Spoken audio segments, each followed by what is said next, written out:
बिस्मिल्लाहिर्रहमानिर्रहीम। Ground state में atom के number of protons and number of electrons equal होते हैं। न्यूक्लियस प्रोटॉन की वजह से इलेक्ट्रोपॉजिटिव होता है और इलेक्ट्रॉन्स को इलेक्ट्रोस्टैटिक फोर्स ऑफ अट्रैक्शन की वजह से अपनी तरफ खींचता है। एटम को इलेक्ट्रॉन्स को रिमूव करने के लिए एनर्जी की ज़रूरत होती है और उस एनर्जी को हम in term of ionization energy express करते हैं। The amount of energy required to remove the most loosely held electron from an isolated gaseous atom in its ground state is called ionization energy। वो कम से कम energy जो एक atom को require होती है loosely held electron को remove करने के लिए, उसे आयनाइजेशन एनर्जी कहते हैं और इसे फर्स्ट आयनाइजेशन एनर्जी भी कहा जा सकता है। अब हम बात करेंगे यूनिट्स की। आयनाइजेशन एनर्जी को किलो जूल पर मोल या इलेक्ट्रॉन वोल्ट में भी मेजर किया जा सकता है और 1 इलेक्ट्रॉन वोल्ट इक्वल होता है 96.5 किलो जूल पर मोल के।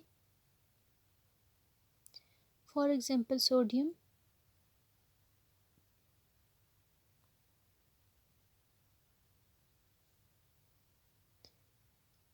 गैसियस स्टेट में होगा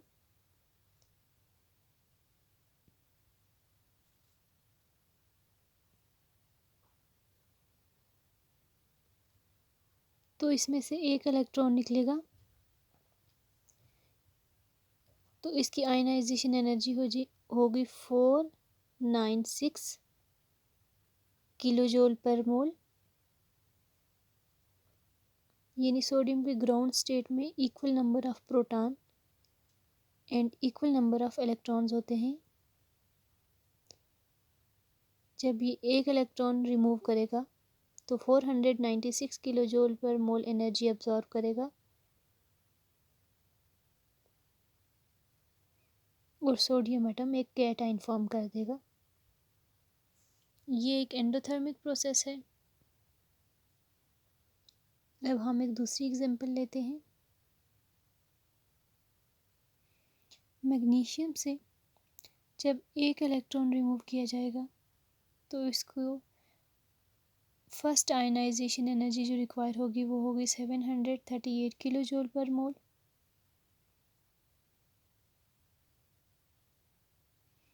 और जब मोनोपॉजिटिव मैग्नीशियम आयन से सेकेंड इलेक्ट्रॉन रिमूव किया जाएगा तो जो एनर्जी रिक्वायर होगी उसको कहेंगे आयनाइजेशन सेकेंड आयनाइजेशन एनर्जी और मैग्नीशियम के लिए वो होगी 1451 किलो जूल पर मोल। और सेकेंड आयनाइजेशन एनर्जी हमेशा फर्स्ट आयनाइजेशन एनर्जी से ज़्यादा होती है। सेकेंड आयनाइजेशन एनर्जी को हम इस तरह से डिफ़ाइन कर सकते हैं, the energy required to remove an electron from an isolated monopositive gaseous ion is called second ionization energy, and first ionization energy is less than second ionization energy and second ionization energy will be less than third ionization energy। अब हम variation देखते हैं ionization energy के groups में।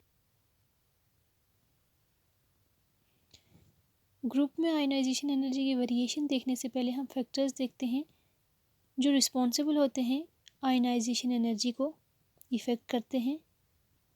Number 1 है nuclear charge, number 2 shielding effect, number 3 the distance of outermost shell to the nucleus, number 4 the extent to which the outer electron penetrates. One by one हम इनको discuss करते हैं। Number 1 है nuclear. जितना ज़्यादा nuclear charge होगा उतनी ही ज़्यादा अट्रैक्शन होगी एटम की वैलेंस इलेक्ट्रॉन के लिए और उतना ही मुश्किल होगा वैलेंस इलेक्ट्रॉन को रिमूव करना, क्योंकि ज़्यादा न्यूक्लियर चार्ज वाला आइटम वैलेंस इलेक्ट्रॉन को ज़्यादा कुव्वत से अपनी तरफ पुल करेगा। सो जब वैलेंस इलेक्ट्रॉन और न्यूक्लियस की अट्रैक्शन ज़्यादा होगी तो वैलेंस इलेक्ट्रॉन को रिमूव करने के लिए ज़्यादा एनर्जी की ज़रूरत होगी। सो अगर हम in term of nuclear charge देखें तो ग्रुप्स में top to bottom nuclear charge increase करता है। सो न्यूक्लियर चार्ज की टर्म में ग्रुप्स में top to bottom ionization energy को भी इंक्रीज करना चाहिए, लेकिन एक्चुअली ऐसा नहीं होता। ग्रुप में top to bottom ionization energy decrease करती है। इस वजह को हम आगे जाके एक्सप्लेन करेंगे। नंबर 2, शील्डिंग इफेक्ट पे चलते हैं। सेकेंड फैक्टर जिस पे आयनाइजेशन एनर्जी डिपेंड करती है वो है शील्डिंग इफेक्ट। शील्डिंग इफेक्ट क्या होता है?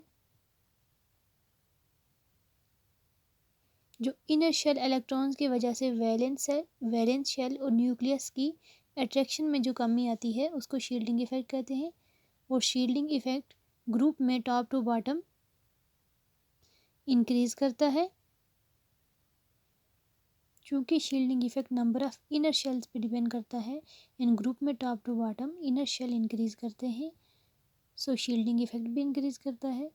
इस हिसाब से आयनाइजेशन एनर्जी शील्डिंग इफेक्ट पे भी डिपेंड करती है। तो top to bottom ionization energy कम होनी चाहिए, क्योंकि जितने नंबर ऑफ इनर शेल आएंगे उतना न्यूक्लियस कम कुव्वत से वैलेंस इलेक्ट्रॉन को अट्रैक्ट करेगा। सो वैलेंस इलेक्ट्रॉन को रिमूव करना इजी होगा और आयनाइजेशन एनर्जी कम होगी। और ये जो कंट्रोवर्सी इसको सॉल्व इस तरह से किया जा सकता है कि जो अभी लास्ट नंबर 1 हमने डिस्कस किया कि जितना ज़्यादा न्यूक्लियर चार्ज होगा उतना ही ज़्यादा आयनाइजेशन एनर्जी होगी। अब जबकि हम ये कह रहे हैं सेकंड पॉइंट में कि शील्डिंग इफेक्ट जितना ज़्यादा होगा उतनी ही आयनाइजेशन एनर्जी कम होगी। सो ये दोनों जो इफ़ेक्ट्स हैं, शील्डिंग इफ़ेक्ट और न्यूक्लियर चार्ज, ये एक दूसरे के इफ़ेक्ट्स को कैंसिल कर देते हैं। और जो डिपेंडेंस होती है आयनाइजेशन एनर्जी की वो डिस्टेंस पे डिपेंड करती है, जो थर्ड पॉइंट है, the distance of outer shell from the nucleus. Outer shell electron का जितना ज़्यादा डिस्टेंस होगा न्यूक्लियस से उतनी उसकी और न्यूक्लियस की कशिश अट्रैक्शन पुल कम होगी और उसको रिमूव करना उतना ही आसान होगा। पहले जो 2 फैक्टर हैं न्यूक्लियर चार्ज और शील्डिंग इफ़ेक्ट, ये एक दूसरे के इफ़ेक्ट्स को कैंसिल आउट कर देते हैं।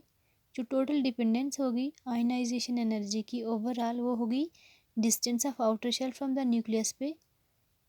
सो अभी यह चीज़ हमें पता चल गई कि जितना ज़्यादा डिस्टेंस होगा उतना ही आउटर मोस्ट इलेक्ट्रॉन रिमूव करना इजी होगा, सो उतनी आयनाइजेशन एनर्जी कम होगी। Top to bottom atomic radius में इजाफा होता है। So ionisation energy decreases from top to bottom in groups. Fourth one, penetration of electronic cloud. Nucleus tightly bound करेगा इलेक्ट्रॉन्स को जो एस में होंगे। So electro ionisation energy S orbital में मौजूद इलेक्ट्रॉन्स के लिए सबसे ज़्यादा होगी, देन पी के लिए, then D and then F के लिए। While in period nuclear charge increases by 1 unit and shielding effect remains same, so ionization energy increases from left to right in period.